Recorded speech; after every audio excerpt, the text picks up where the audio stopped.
The petrodollar is actually a device invented by Kissinger and Nixon.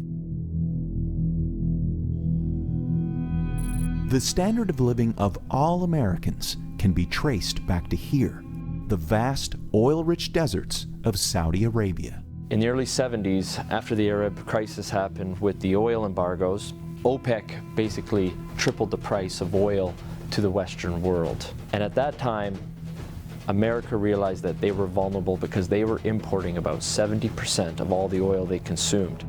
To secure a reliable foreign source of oil, U.S. President Richard Nixon sent his Secretary of State and National Security Advisor Henry Kissinger to Saudi Arabia for a secret meeting.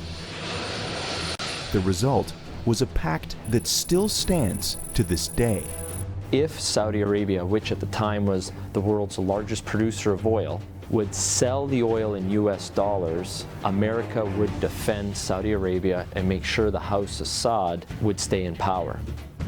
As a direct result of this US-Saudi agreement, all other oil-producing nations also adopted the dollar as the de facto medium of exchange.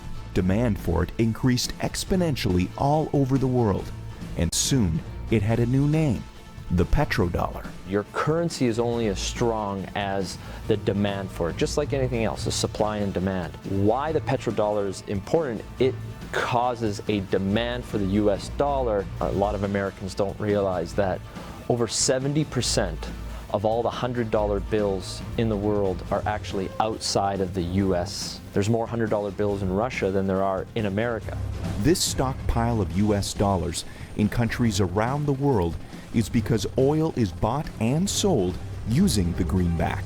If oil starts trading in non-petrodollars, such as gold or a basket of currencies, or if China and Russia start trading in yuan and ruble rather than US dollars, that demand isn't there. And the way of life for the average American will be done. It will be worse than the Great Depression.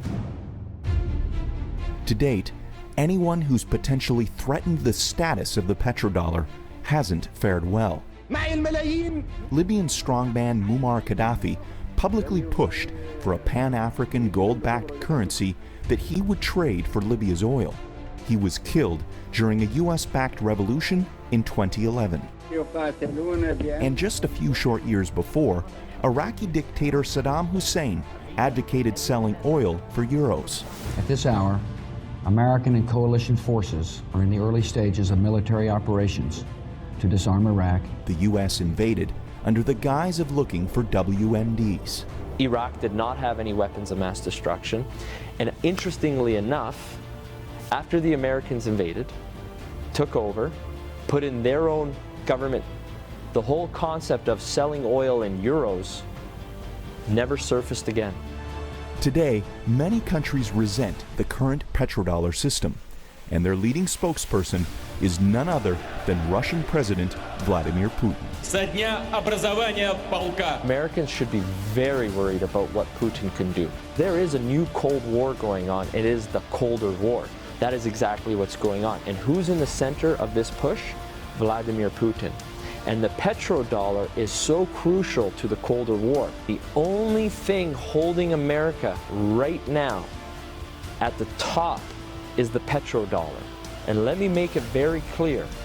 If the petrodollar dies, so does America as a superpower.